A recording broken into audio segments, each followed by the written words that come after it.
Драги гледачи, добар ден. Добродојавте во најновото издание на овој наш и ваш демократски импулс, подкаст за народот. Денеска имаме мощно интересен гостин, како што умеам секогаш и да кажам, се работи за адвокат Александар Димитриевиќ, мој добар пријател, и имаме што да си кажеме. Добар ден и чувствуваме се како дома. Добар ден, ви благодарам што ме поканивте и благодарам за најавата. Се надевам ќе биде интересно. Тоа не се ни сомневај. Александар, како си, кажи ми, секојаш умеам прво да запрашам дали си добар, како се чувствуваш? Одлично. Во друштво на познати и добри луѓе мора да бидеш одлично. Ти благодарам. Најнапред сакам да те представиме пред нашата публика. Кажи ни збор-два колку години трае твојата адвокатска кариера, ако може да спомнеме. Од 1.7.2013 година официјално сум регистриран во адвокатската комора, па до сега практикувам адвокатура на судовите низ Македонија. Претходно како адвокатски приправник 2 години. Законот налага да стажираш, а претходно бев студент. Она што е интересно за тебе, има едни 3 спојки.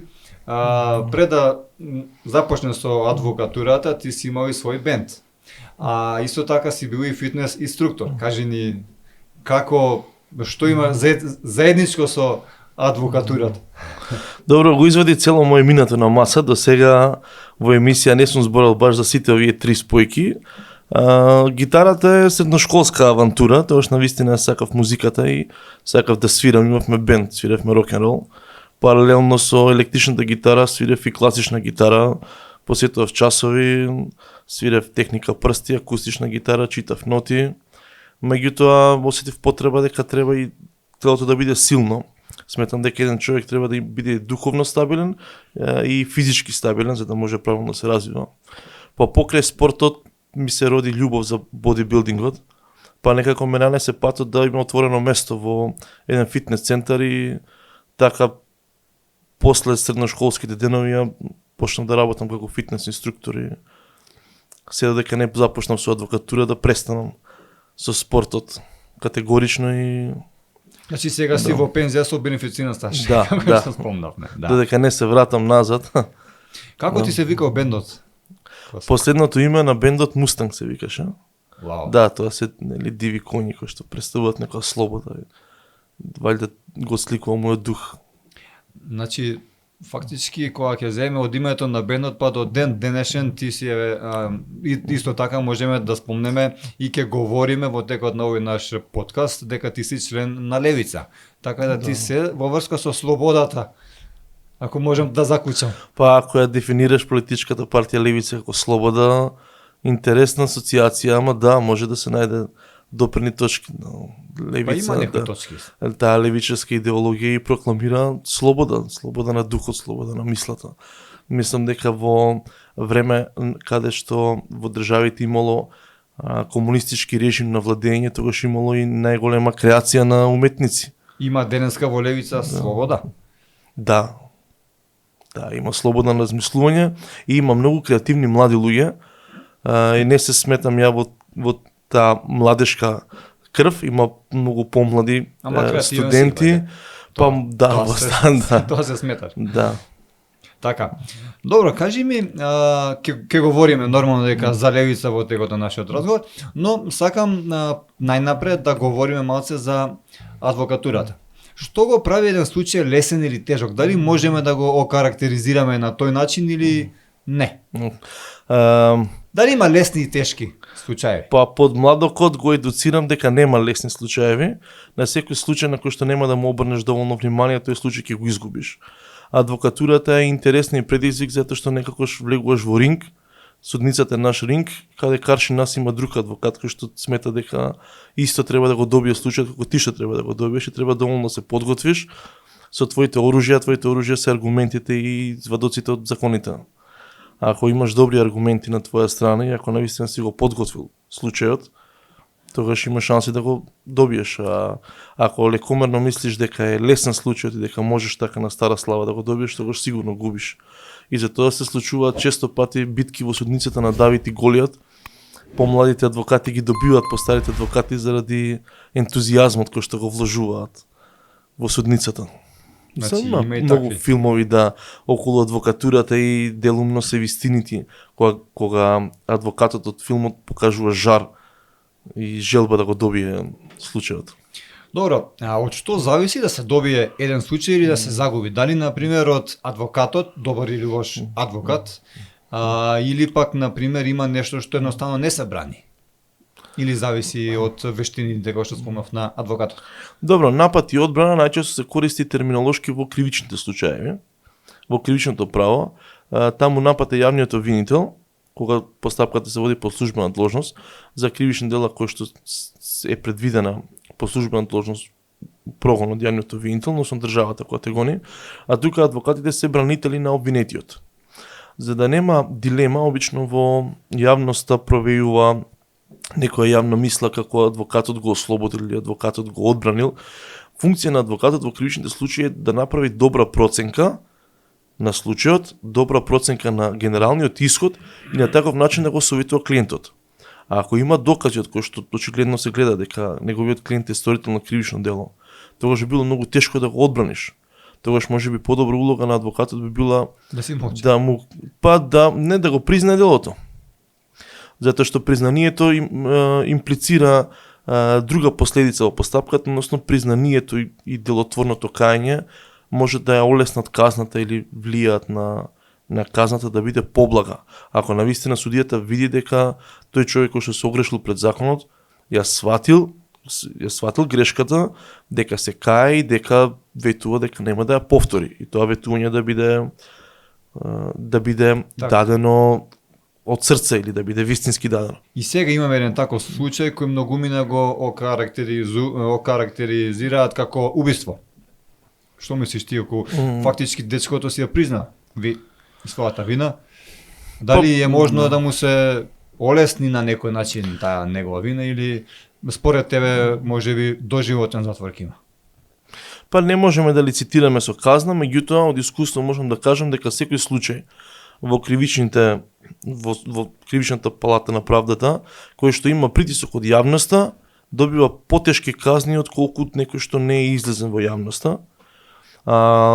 Интересно е да разберат гледачите што значи убиство, зашто јавниот обвинител сака да го дефинира така, да го квалификува како такво кривично дело, е свесноста да некој намерно под дејство на алкохол, знаејќи дека не смее да вози, дека може да направи некаква последица, некаква белја, како што се случи. Па и тоа што нема дозвола е екстра аргумент плюс на негова штета, дека он тоа свесно го направил, седнал позади воланот и дека он имал намера некого, не одредено специфицирано лице, меѓутоа имал намера еден лице да повреди или бил должен да знае дека може да настане таква последица. На жалост како што настана, овие се тешки случаи за коментирање и ја, да ви кажам искрено, и избегнувам да работам многу кривични дела. Ја го почнав објаснувањето на адвокатурата со кривичните предмети, меѓутоа реалната одговорот на вашето прашање е во граѓанскиот сектор, каде што јас сум таму повеќе се пронаоѓам, а тоа е познавањето на законите.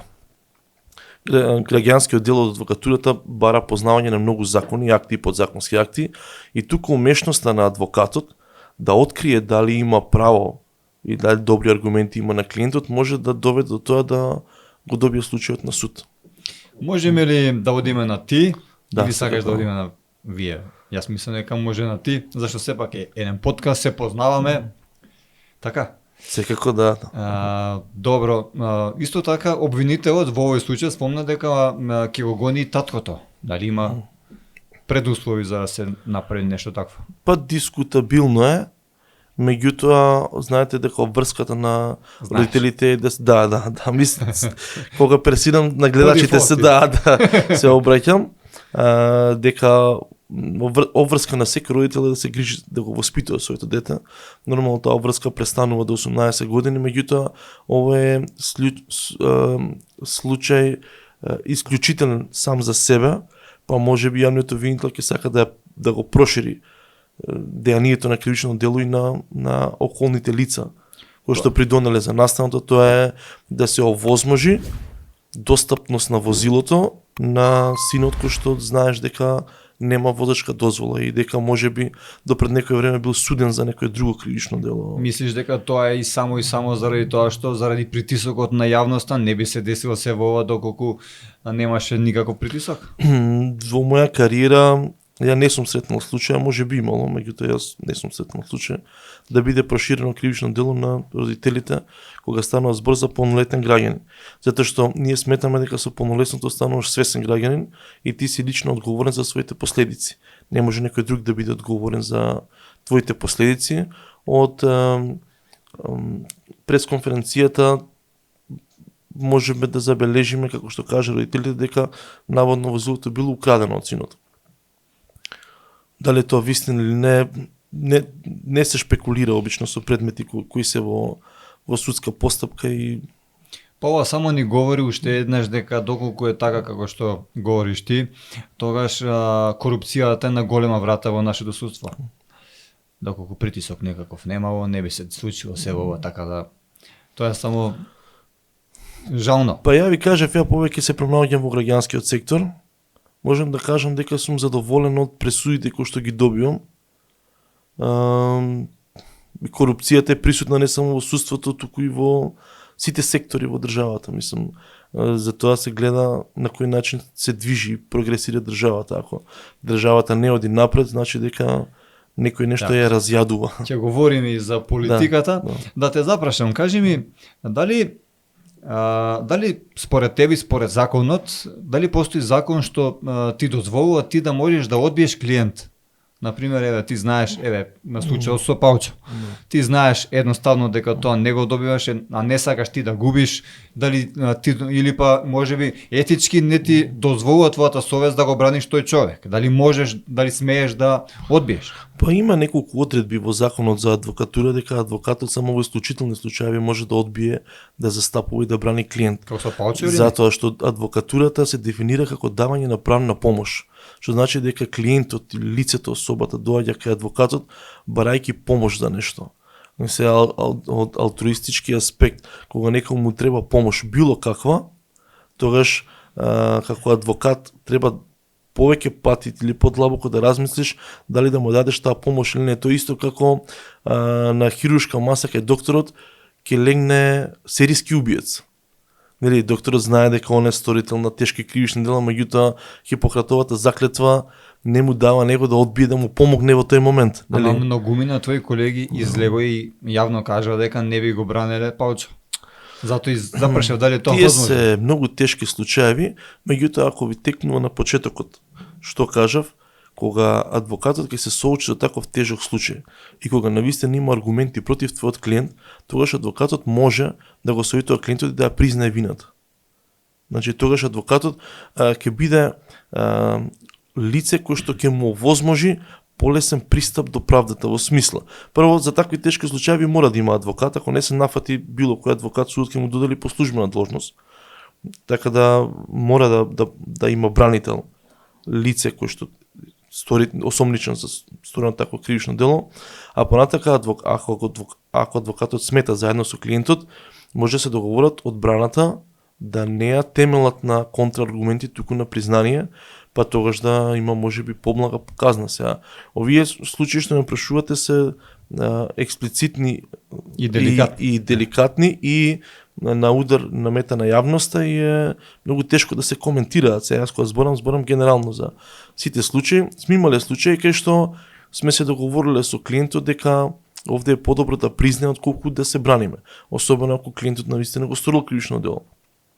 Тогаш, знаете во филмовите како се бара мотив за сторување на кривично дело. Затоа кривично дело па се делат, тој мотив го делат на повеќе аспекти. Ако имаш намера да го извршиш кривично дело, тогаш е со умисла. Ако е кривично дело сторено од афект, нели, имаме таков термин, тоа е насилна разразливост во моментот, тогаш се вели кривично дело кој се случило афект. Ако не си сакал да се случи кривично дело, ова го има кај сообраќајките. Меѓутоа, леконверно си сметал дека нема да настана последици, тоа е кривично дело случено од небрежност.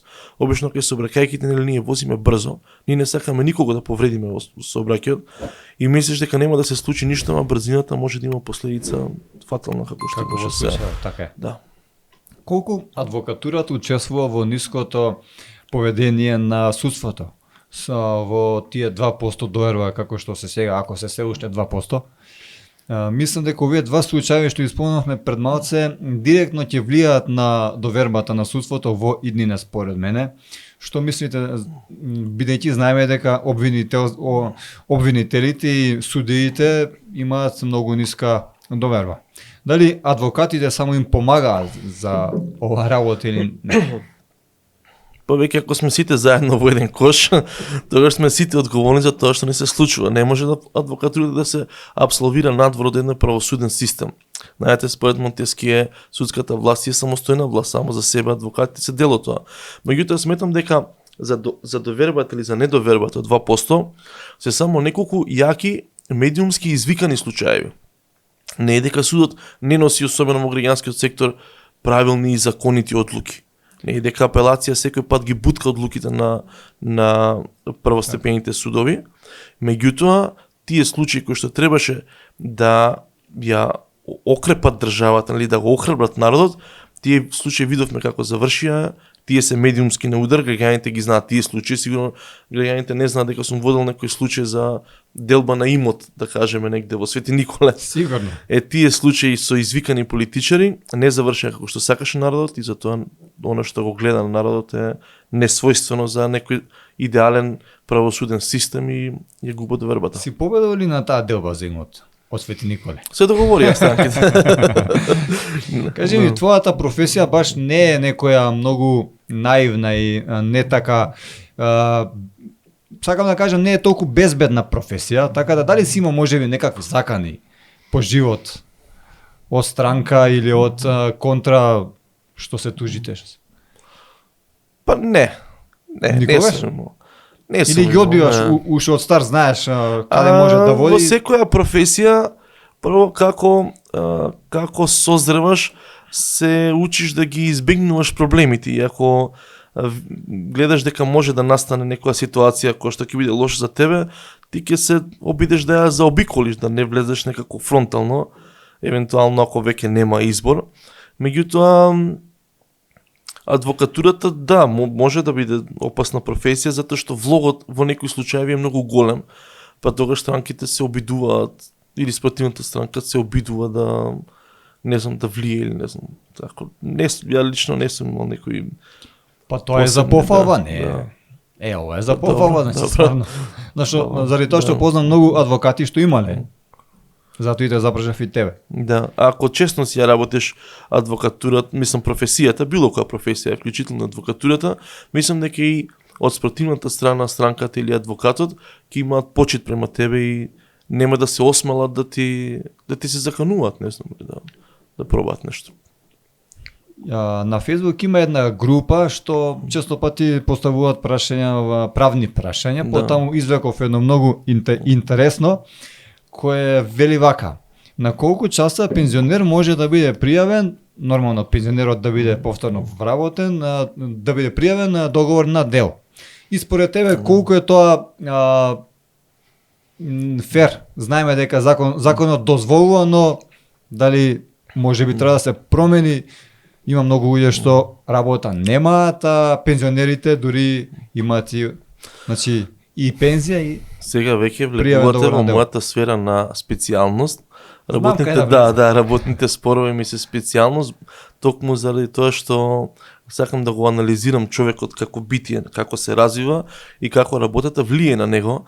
На нас работата не одзема скоро 1/3 од денот, а каков е ова модерно капиталистичко време и повеќе од 1/3, па целта на нашиот завршеток на работен век е откога ќе се пензионираме или ќе го завршиме работниот век, повеќе да не работиме. Да уживаме придобивките што не ги дава државата, затоа што дека ние сме работеле, сме плаќале придонеси.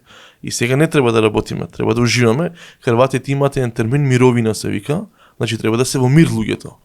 Има левицови што прави македонски пензионер и германски пензионер, меѓутоа целта на пензионерите е да се посветат на личниот живот и ако можат да помогнат околу домот, нели, внучиња да почуваат. Затоа и според мен не треба да работат. Многу пензионери има што работат, дури да, ноктни чувари работат, не знам. знаете дека не се работи многу ни за парите, заради Дали тоа што нема се персираме. Да. Мисля за Да. има многу што јас лично ги познавам, што се со добра пензија. Например, Така се, за полицајците вториот дел од имаат многу добра прашањето. пензија. Договор на дело. Договор на дело не се регулира согласно закон за работни односи, туку согласно закон за облигациони односи. Да појаснам. Со договор на дело нарачуваш од некој што има некакви вештини, нешто да изработи за тебе. И со договорот за дело завршува кога изведувачот ќе го изработи тоа за тебе, дали уметничка слика, скулптура, ќе напише песна, ќе изгради зграда, било што друго. Не може со договор за дело да се регулираат секојдневните работни активности. Ова што беше дел од постојното прашање. Дали може пензионер со договор на дело да работи секојдневно, макар на пократко работно време? Значи не може? Не може. Договор на дело е прво строго забранет. Ке нас најголем парадокс и коализија е што во приватниот сектор договор на дело е забранет за работа, иако негде се практикува, се слушнале сте виделе. Меѓутоа, па во државниот сектор дури има и закон кој што ги заштити тие работодавачи, институции, да може работникот да работи со договор на дело. Договор на дело, според мене, не сме да биде имплементиран затоа што прво не нуди правна заштита. Не се плаќаат придонеси за работникот и работникот го губи правото на пензиско, инвалидско и здравствено осигурување. Понатака со договор на дело работникот не е економски стабилен, не може да земе кредит од банка. Нема редовни примања од кои што ќе може да си го планира семејството и днината, животот. Но пензионерите на кој начин се пријавени тогаш? Ако не може На добро. црно. А на црно. Да. Инаку пензионер може да ја прекине пензијата, ако се осеќа способен да работи, може да ја прекине пензијата и да продолжи со работниот стаж. Така.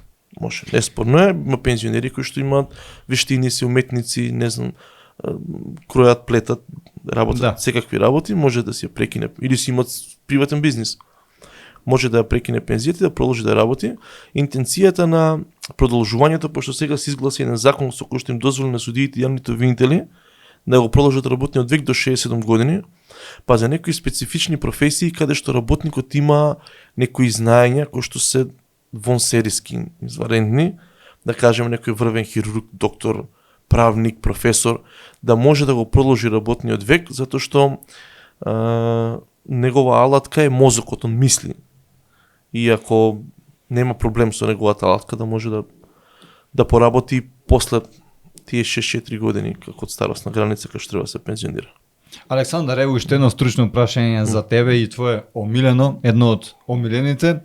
По повод твоето гостување во нашиот демократски импулс стигна и прашање за едно дете кое трпи булинг во школа.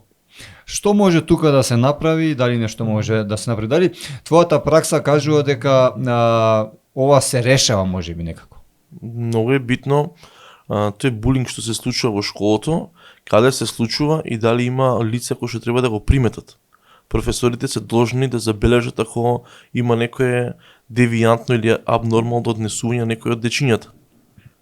Значи, тоа што се случува булинг пред очите на возрастните во школото, сметам дека е аномалија на возрастните кои што не прогледуваат. Меѓутоа, ако има булинг, тогаш децата ги известуваат родителите ги известуваат наставниците и тука во школото ќе треба да се поработи со тоа детенце. Има психолог, нели, има стручни служби. Но правно што може да се направи, дали може нешто да се? Па правно, ако некој нанесе штета на нечие дете, ако се степаат две дечиња, едното дете е повредено. Значи само физичка штета, психичка? Па обично, добро, и психичката штета е нарушување на здравјето. Ако има било какво нарушување на здравјето, тука што одправен аспект следи надомесна штета, а надомесот на штета затоа што тоа детенце е малолетно нема да ја плати, ќе ја платат неговите родители. И за однесувањето на детето се одговорни неговите родители.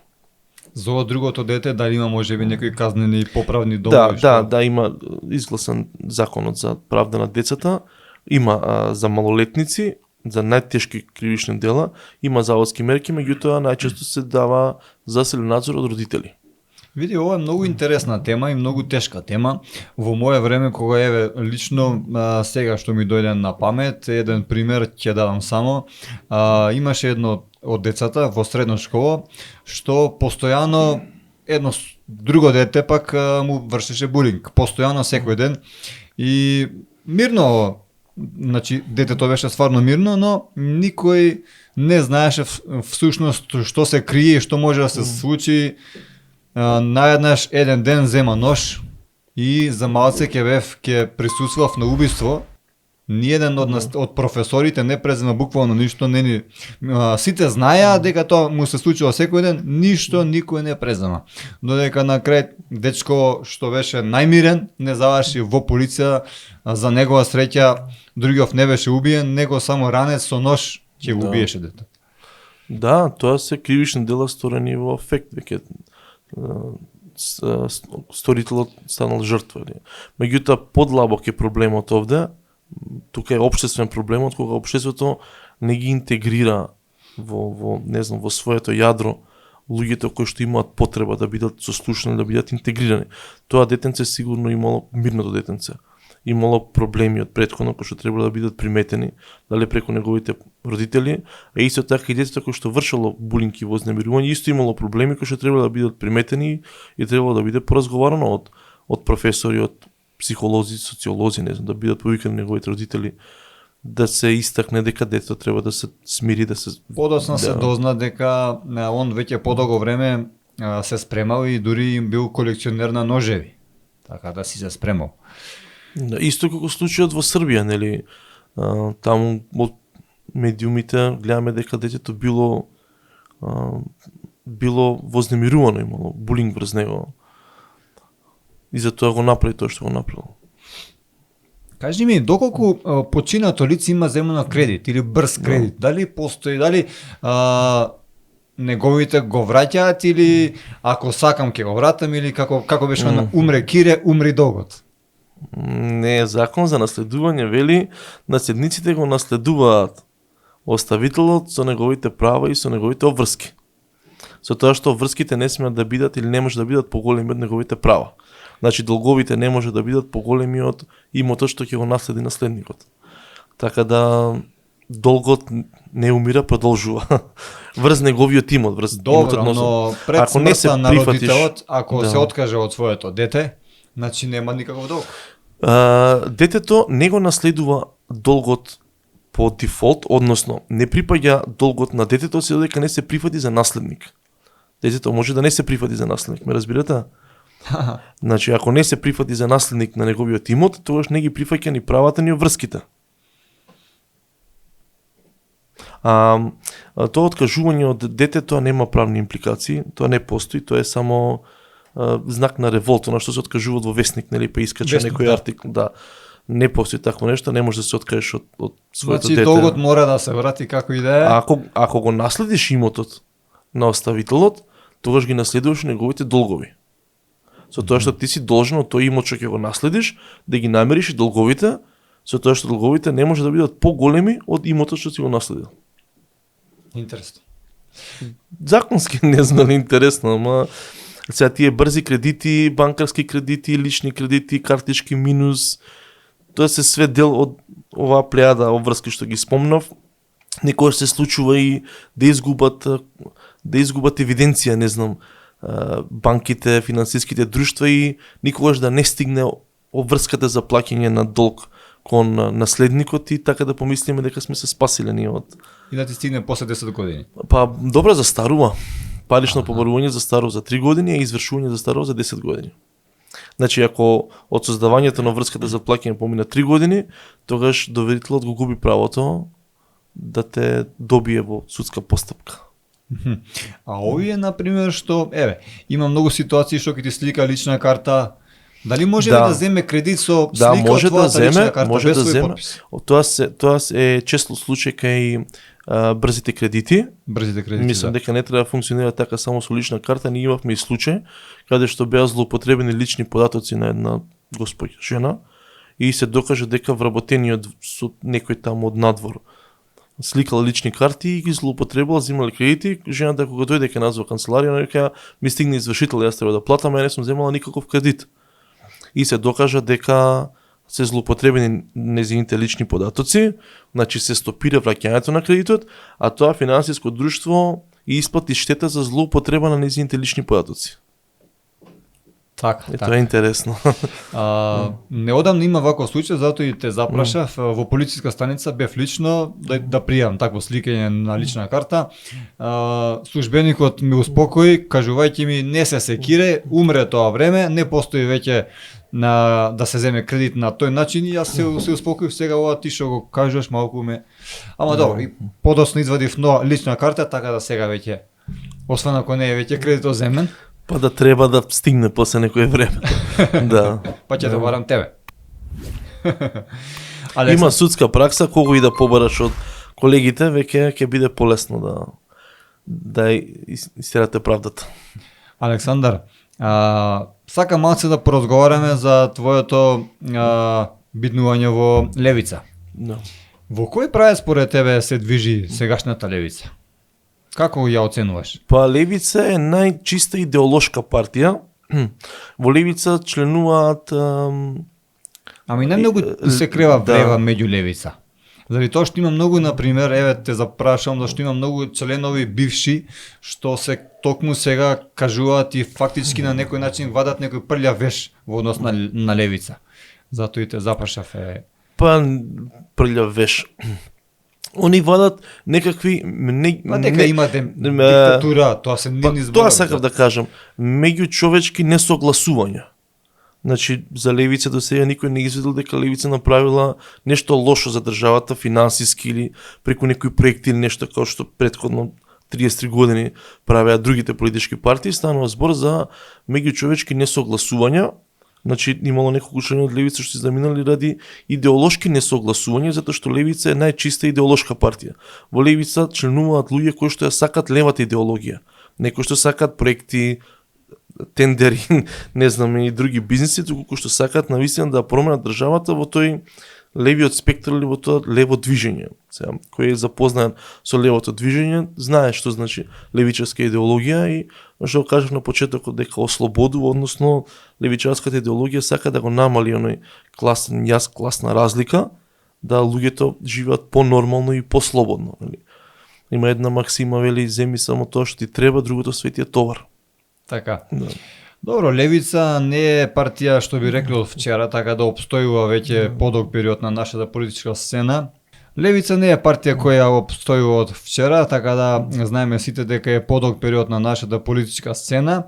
Зошто не направи некоја коалиција, некој коалиционен блок ни со едните, ни со другите моментално, и откако постои се движи некако сама во тој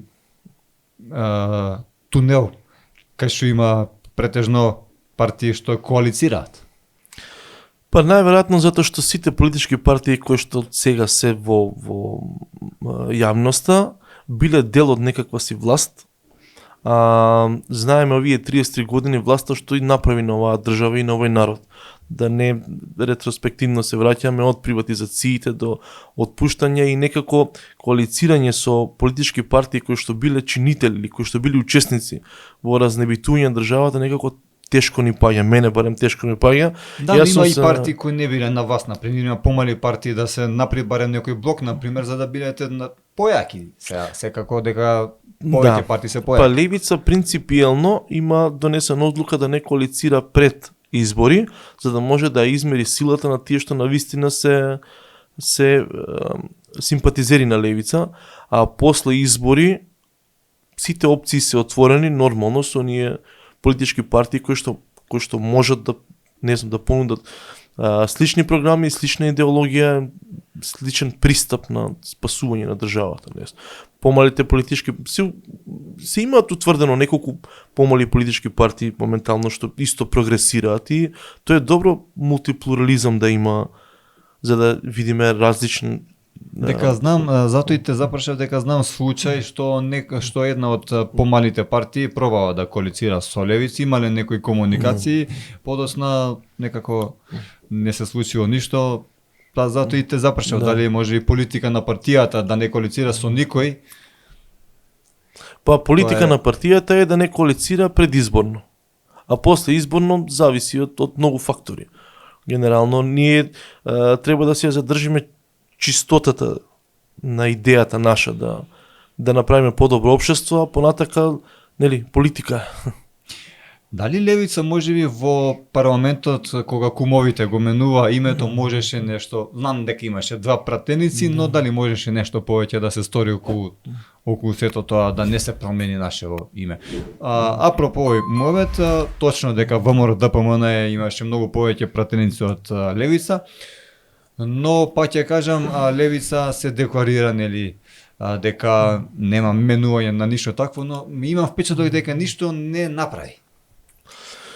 Па имате впечаток затоа што силата на левица беше многу мала тогаш само со два пратеника. Ја мислам дека ние со два пратеника успеавме да бидеме гласни максимум од она што можевме да извлечеме од нашите два пратеници, пак они се исто со ограничени ресурси. Јас знам кога се менуваше името, ја бев секој ден на протести, јас лично, дури таму на плюс 50 пред собрание ја запоставав работата за да протестирам, да убедам дека да ги убедам пратениците дека ова што го прават не е правилно. Единствено членови на левица беа од почеток до крај на протестите и тогаш тоа беше силата на левица. Сега со 6 пратеници и тоа со новите 4 членови на левица што влегоа, тие се сите екстра профилирани супер кадри кои што гледате и ќе видите во иднина дека се борат искрено за Македонија, може да бидеме повеќе застапени во јавноста и повеќе да артикулираме теми кои што Мислиш дека доколку името би се променило сега, тоа не би го дозволила левица со овие 6 пратеници, ако те сватив? Сигурно ќе биде отпорот и бојкотот појак. Заради тоа што имаше примери на монитори на такви некои слики, гледавме за многу помали работи од името. Чисто си правиме мувет, не нешто окривувам тебе, него чисто разменуваме мислења. Затоа и те запрашав за многу помали работи, имаше многу жустри. Па тоа веќе ја прили чашата. Значи ја прили чашата, има, ако ги запознаете лично и пратеникот Крмов и пратеникот Апосиев, ќе видите кај нив има голем жар. Меѓутоа за време на промени на името и притисокот врз сите политички чинители беше многу поголем, затоа што влогот беше многу поголем.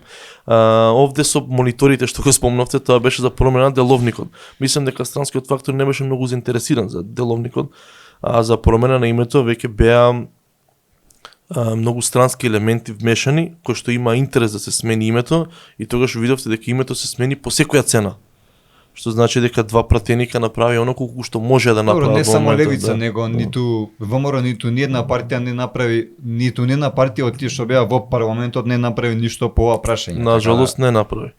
Видовте дека не направи, имаше протести на кои што некои од партиите беа присутни неколку дена само и некои издржаа протестот.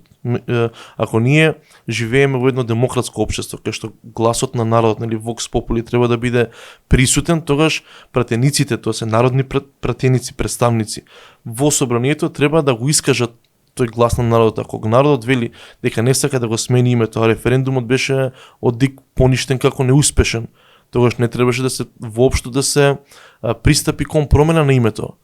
Меѓутоа, оние што сакаат да пратеници што сакаат да го сменат името, беа поброени од оние што не сакаат да го сменат името и во собрание на еден демократски начин, нели, се изгласа промена на името. Протестите се револт на народот кој што пратениците нели го водат народот, а народот станува позади пратениците. Добро, знаеме сите дека во собрание имало и случаи кога гласале пратеници со две раце. Да, така, кога се избираше спикер, да. Добро, голем беше притисокот и на пратениците кога гласа за промена на името. Нели, фалеа пратеници од другата политичка партија и тогаш сите слушнавме што се случи и како се случи. Ти како правник, како адвокат, Кажи ми, можно ли е правно името да си го вратиме ние назад? Дали постои нешто Па, како сме си го смениле, така може да го вратиме. Нели, Значи, името секој закон е ништо не е законот ништо, секој закон може да се Или смени договор. на исти начин како што е донесен. Ако името е сменето со гласање во собрание, тогаш името повторно може да се смени или да се врати пак со гласање во Само собрание. А ако се соберат 81 пратеник и одлучат дека ќе гласаат, нели има процедура претходно сега да не е обременува Така. емисијата, меѓутоа ако 81 пратеник дигна рака за повторно да се викаме Македонија без таа придавка, ние повторно ќе се викаме Македонија. Исклучиво во собрание може да се направи Само во собрание. Значи, собранието е законодавниот дом каде што се носат закони и уставни амандмани, измени или уставот како највисок акт. Дека многу Јас се политичари... надевам дека ќе се смени затоа што лична карта се уште ме мене на Македонија, јас не ја сменив и како Ти си прав левичар. моја среќа ги продолжија, ја немам ни пасош со придавката, не планирам ни да излагам од државата, додека не се смени, освен таму кај што можам да патувам со лична карта. Овие години ја патувам со лична карта и тоа во околните држави. Србија? Да, и Албанија може и Црна Гора може да се патува, да.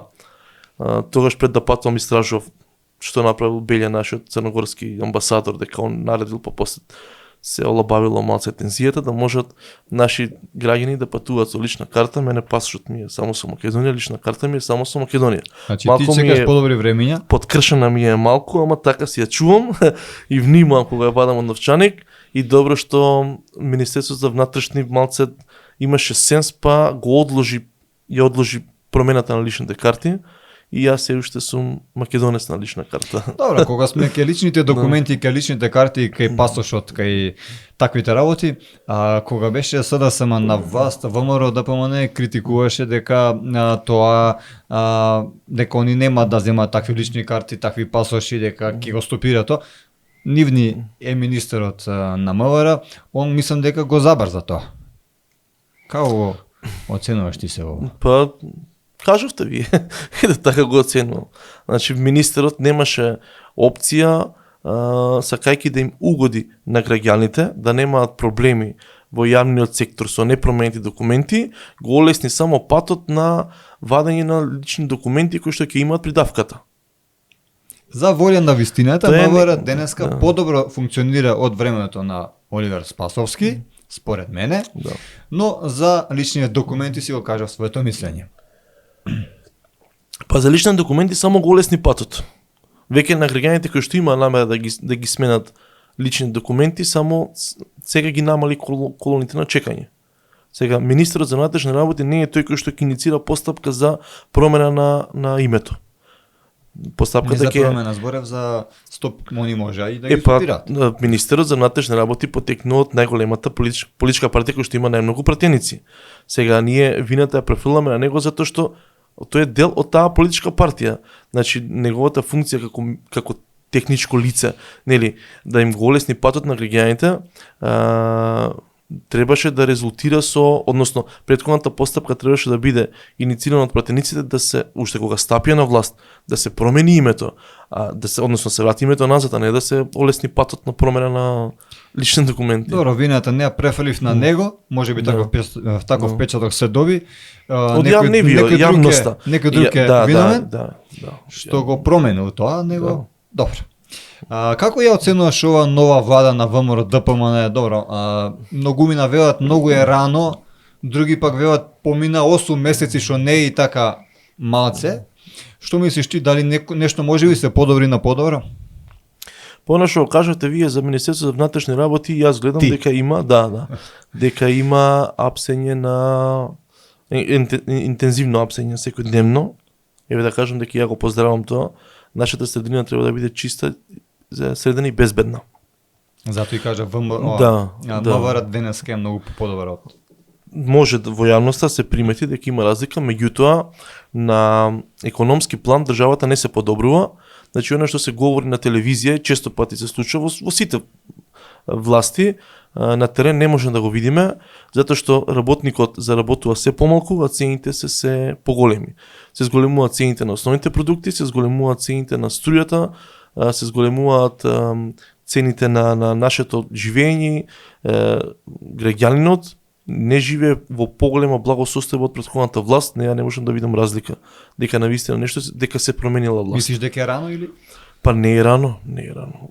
Значи, секој ден може да се направи некоја нова промена. Знаејќи дека кога дојде Трамп на власт, уште првиот ден почна со очекори. Значи, може. Имаше едно време кога една власт во едно деноноќие носеше по голем број на закони, по 30, по 50 закони.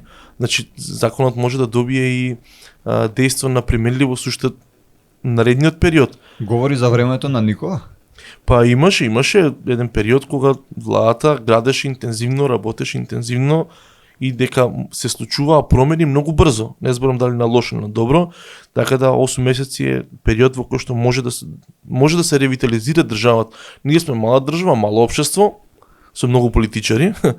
Меѓутоа 8 месеци е доволен период за наша држава да се ревитализира. Ние сме држава по бројност како еден град во нашето соседство, каде што го раководи еден градоначалник и еден совет. Што значи 20 луѓе може да раководат со бројност на население колку што сме ние. А ние имаме таква апаратура, бирократија, толку министерства, толку многу вработени и пак нешто не штима. Пак е нешто закочено, пак економијата ни тоне, не сме побогати, него сме посиромашни од претходно. Ние сме на удолница. Значи, барем да имаме некоја стагнација од која што ќе може да трнеме, ние само се осиромашуваме. Јас би додал во Кина има и поголеми населби. Да. Не би рекол села населби. Да.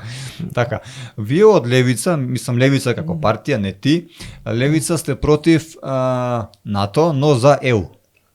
Но во моментов сме ние во НАТО, но надвор од ЕУ. Дали може би сте утнале страната или... Па добро, левичарите по дефолт... Зашто стварно сте против левичарите се пацифисти. Јас лично, јас сум пацифист, ја не верувам во оружје, јас верувам во демократски, како што се вика емисијата, верувам во демократско решавање на проблемите, а НАТО е воен сојуз. Не го гледаш тоа како заштита, например, дека... Па се, заштита, гледаме НАТО. Ако некој не нападне? Да. Ако некој не нападне, ќе не освои одма. Па значи, тука, ние имаме, внатрешен напад ние имаме во државата. Од внатрешен напад НАТО не штити, некој од надворешен. Ако некој нас не нападне, нас ќе не освои одма. Ние сме воено најнемобилизирана држава. Ја реков, јас сум пацифист, ја не верувам во не веруваш во силите на нашата војска или? Па не верувам во оружје, значи војската не знам колку е мобилизирана, не сум воено лице, меѓутоа верувам дека сите држави околу нас се воено помокни од нас. И не треба ние во 21 век да дозволиме некоја држава воено да нападне друга држава. Иако сме сведоци, да, на глобален план гледаме колку би не заштил НАТО, не можам да кажам, меѓутоа ние од нашиот кревок буџет одвојуваме многу пари за финансирање на оружје на НАТО.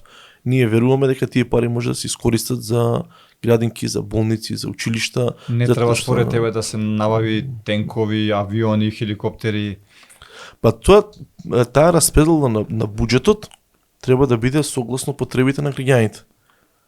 Значи, авиони и тенкови... Дали тоа што, како што спомнав во моментот дека би не освоил било кој, така да мислам дека доколку би набавиле ние вакви работи, потешко ќе не освои, да. Повеќе ќе трае борбата. Може и да победиме. Ние? Може во некое утопистичко време, не знам. Не ќе повторам, не верувам ја во оружје, во освојување, не знам. Мислам дека војните на Балкан, во Европа, нема веќе да се водат со оружје, нема ќе се водат на начин на кој што се водат сега, нели? Малце по перфидно, малце по политички одвојување, отцепување, тоа се. Последниот пат кога НАТО бранеше некого на Балканот под наводници е кога ја бомбардираше Србија, нели? Не видовме многу жртви, исторен ураниум. И тоа добивме. Србија не беше во НАТО. Да. Него воред, кажи ни, дали ја гледаш Македонија, нашата држава, како што некои умеа да кажат, во Европска унија во скора иднина? Или мислиш дека, или си од тие политичари кои велат дека никогаш не би влегле во Европска унија, што и да направиме? Па влезот во еден сојуз, во едно семејство како Европска унија, зависи од нашата политика. Ја верувам дека ако имаме ние добра надворешна политика, ние можеме утре да влеземе во Европска унија. Јас би сакал да ја видам државата во Европска унија како член на некој европско семејство. Впрочем, ние и се наоѓаме во Европа. Македонија географски се наоѓа во Европа. Ама само географски. Па сега штета е ние што сме географски во Европа да не бидеме во сојуз на некаква си унија. Значи ние имаме македонци, да кажеме, членовите, припадниците на оваа држава. Живееме цело време во некаква си инфериорност. Сите се посупериорни од нас и ние цело време каскаме за некого да стигнеме до некакви си вредности, за нас да не примат некаде. Не знам дали и другите имаат такво чувство. Имам такво чувство дека ние сме секогаш некако си второразредни граѓани во споредба со французите, со германците. Чувство на пониска вредност. Да. Но дали мислиш апропо ова твоја теза дека сегашната наша власт ВМРО ДПМН стави кочница на некој начин за разлика од СДСМ во однос на ова прашање дека повеќе се грижи за националните интереси? Вака, во преговорачката рамка имаше два сегмента. Прво беше копенхашки критериуми, а понатака беше усогласување со добрососедски односи со Бугарија, нешто така.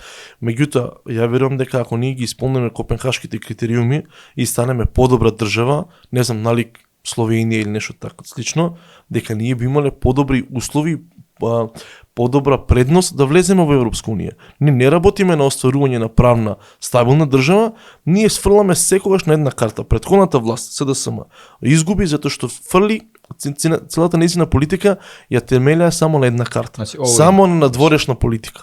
Они запоставија све што е внатрешно на сметка на тоа што нас не медиумски ни прокламираа, не знам, просреуваше само една идеја, а ние ништо не правиме поврзано со ЕУ. Ние него обогативме нашиот народ. Значи, ние не воведовме благосостојба за нашиот народ. Не изградивме болници. Не изградивме никакви болници, па се случи незгоди. Не изградивме училишта, се уште за да запишеш дете во градин каде требаат врски, се уште дете твое ќе биде на ред на чекање, па ќе немаш со колку да го чуваш.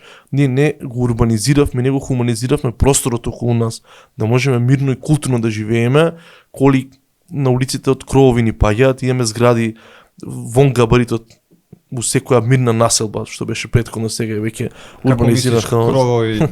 Коли од кровови ни паѓаат? Па тоа е метафора, затоа што веќе немаме ние паркинг места. Значи веќе нашето патување од домот до работа или до училиште е проследено со тензија. Така. Мислам дека секој што живее во Скопје се нервира од метежот само затоа што има пренатрупаност во некои населби, затоа што нема сообраќајни решенија. А тоа е идеолошка определба на некоја влада. Дали владата ќе овозможи граѓаните хумано да живеат или ќе им овозможи на поединци да се обогатат без разлика како ќе ги изградат зградите. Надворешната политика на ВМРО ДПМН во однос на политиката на СДСМ, дали се разликува според тебе или? Па, ја не сум видел. Да, не сум видел од сегашниот министер за надворешни работи некои изванредни резултати. Немавме до душа ни очекувања, затоа што ние немаме дипломати од таков кор, да кажеме, немаме дипломати од таков ков кој што ќе може наша држава да ја представат и да изразат политика. Дипломати од кариера. Па дипломати со педигре. Дипломати кои што знаат како да разговараат со другите представници на други. Не може Еди Рама да го гушка бившиот наш премиер и да каже премиер на Западна Бугарија, нели? Имаше значи, и еден друг што велеше љубави. Па ние, нажалост, сме проколнати да имаме такви дипломати. Тоа е. Значи, министерот за надворешни работи и председателот се наша слика на државата надвор од нашите граници и тие се луѓето кои што треба нас, мене и тебе, да не прикажат во некакво си светло и да направат најдобро нешто за нашата држава. Паралелно со работата на надворешната политика, ние треба да работиме и внатре. Ако ние сме силна држава, со силен народ, голем стандард, тогаш на нас ние Европска унија ќе гледаме со малку поинакви очи и Европска унија нас ќе не гледа со поинакви очи. Сигурно во животот на секој човек, кога ќе приметиш некој кој што е стабилен, чесен, вреден, за него имаш поинакво мислење и поголема почит изразена. Нас странските држави не почитуваат затоа што ние ова си го правиме сами на себе внатре. Те запрашав за промената на името, ми одговори правно. Многумина политичари велат дека ние кога ќе дојдеме на власт името ќе го вратиме. Мислиш дека со нивна добра волја може да се стори тоа? Па само со нивна добра волја може да се стори. Не може со ништо друго. Значи секоја власт при доаѓањето на власт. Не, некои велат со декларација за ништовност. Јас ќе потпишам декларација за ништовност, ќе испратам таму каде што ќе испратам во каде беше во Обединети нации и тоа ќе се Добро, од кога среди. ќе се случи внатрешна промена на името или внатрешно враќање, така ќе се случи и кога го променивме на името. Ние прво го променивме името и нашата одлука внатрешна ја доставивме до сите меѓународни организации кои што се грижат за, како пример, ако ти го смениш твоето име од Трајче во некој друго име, Не го менја. да, Не сум уште решил. некој име кажи пример за да компарираме ситуацијата, тогаш ти таа промена декларативно ќе испратиш до сите институции во државата за да знаат дека веќе не се викаш така, него дека се викаш со друго име. Ние треба внатрешно по демократски пат да го вратиме името и после да ги известиме сите меѓународни организации дека ние повторно се викаме Македонија и немаме придавка. Толку е едноставно е ако постои волја. На начин на кој што го сменивме, на исти начин ќе го вратиме. Дали левица може би има некое решение во однос на спорот со Бугарија? И колку според тебе е овој спор реален? Може ли да се направи тука нешто? Па, владата во Бугарија си тера иста агенда Како и секогаш? како и во сите држави. Значи и они сакаат да го освојуваат народот со националистички идеи. Кога ќе дојдат некои нови времиња, нови политичари ке нас, нови политичари ке нив, секако дека може да се реши. Може новите политичари во Бугарија ќе дефинираат дека ние сме посебна држава, посебен народ и дека ние треба да имаме добрососедски односи затоа што сме соседи, најблизок ти е комшијата. Меѓутоа да нема асимилаторски и освојувачки идеали од едната ни од другата страна. Ние како Македонија, односно како држава сме се дефинирале со првите амандмани после самостојување, кога нашите соседи бараа од нас ние да се изјасниме дека нема да имаме никакви претензии кон соседите, затоа што надвор од рамките на нашата држава живее македонско малцинство. Оно што претходната влада го направи и се откажа од македонското малцинство. Они дефинираа дека надвор од рамките на државата живее население кој што не го зборува македонскиот јазик, кој што се они поинакви македонци од овие македонци во наша држава. И ние со првите амандмани после воспоставување на Уставот 91 година се изјаснивме дека ние немаме да имаме територијални претензии кон соседите. Значи ние уште од почетокот на формирањето на оваа држава живееме во некаков инфериорен свет. Колку постапивме наивно и можеби не така дипломатски, да наречам, кога Бугарија пред да влезе во Европска унија побара од нас да подпишеме меѓусебен договор за добрососедство и дека ние немаме никакви проблеми со бугарите, ние тоа го сторивме веднаш. Сега кога е ред за Македонија, малце Нема кошница. Па го заборавија изгледа бугарите нашиот чин и добар гест да им овозможиме. И сега некои политичари во Бугарија следам политика викаат Бугарија многу ќе помогне на Македонија. Ако и помогне на Македонија, не ја кочи. И помага веќе. Да, и помага негативно. Меѓутоа, вака, ја мислам дека ова што го прави сега Бугарија кон Македонија, одредени политички чинители, не е масло на Бугарија, ова е масло на Европската унија, која што како маша ја користи Бугарија за нас да не држи во тензија. Ке влезете, ама уште ова да направите, ама уште да направите, тоа се нереални барања кои што треба на нас да ни кажат дека не сме спремни ние за, односно дека Европска унија не е спремна сега да не прими нас. А треба да утврдиме зашто не е спремна и да видиме дали може ние да ги отстраниме тие пречки за да може да влеземе. А не мислам дека промена на името нешто многу ќе сменеше да ние станеме членка на Европска унија. Нашето име сметаше само на една членка на Европска унија. Мислиш дека Европска унија како таква можеше да ја дисциплинира таа членка своја и да ако сака да не внесе во таа Европска Видовме унија? пример. На кафе кога го прати. Да. Дека можело. Ако се сака, се може. Дури јас се сомнам и дали иницијативата за некакви си промени внатрешни потекнува од Бугарија или потекнува од некој центар во Европа кој што ја користи Бугарија како маша. Колку, апропо овој наш муавет во однос на бугарската држава, колку беше случајно бугарскиот председател кога ја прими нашата председателка, што го стори тоа, што го стори, дали е тоа случајност со знамето или... И колку ние требаше да внимаваме околу сето тоа? Па прво требаше да се утврди како вид на средба е таа. Значи, До ден денеска тоа. Да, дали е таа интерперсонална средба или е средба на некакви си дипломати. Ако е таа дипломатска официјална средба, тогаш сигурно заедно со председателката доаѓа и некаков си протокол. Лица вработени во протокол кои што треба да внимаваат на просторијата каде што ќе влезе председателката, вклучително тоа каква вода ќе стават, нели, дали ќе има храна, разбирате, се грижат и пак си ти на чело на една држава. А ако тоа било само неофицијална средба, кој што ева си разговараме вака и јас и ти, тогаш и председателката можела да не примети дека го нема македонското знаме, меѓутоа ако представуваш ти како председател некоја држава и треба да внимаваш дали го има твоето знаме, па и да истакнеш некаков си приговор и да кажеш ве молам, па ставете го и моето знаме. Јас сум овде представник, не доаѓам лично јас овде. Јас доаѓам како представник на една држава. И особено што од кога ќе стапиш на функцијата председател, веќе ништо не е лично.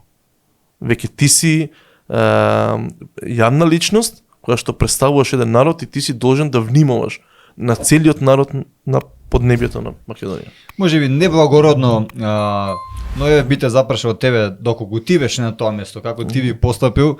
Знаеме дека после војна сите се херои, но кое е твоето мислење?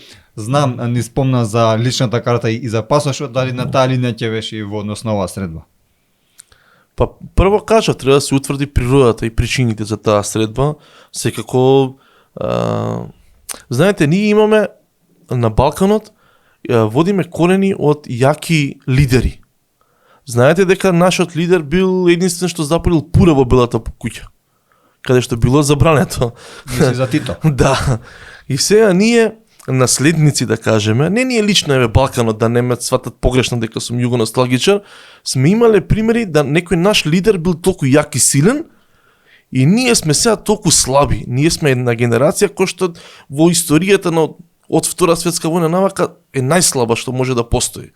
Не можеш да не побараш да има твое знаме, а гордо го носиш, гордо го представуваш ти тоа твое знаме. Зашто да нема твое знаме?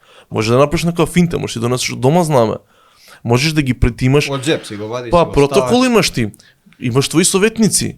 Предвиди дека може да има некаква ситуација непредвидена. И ти биди некаков си спремен. Нели?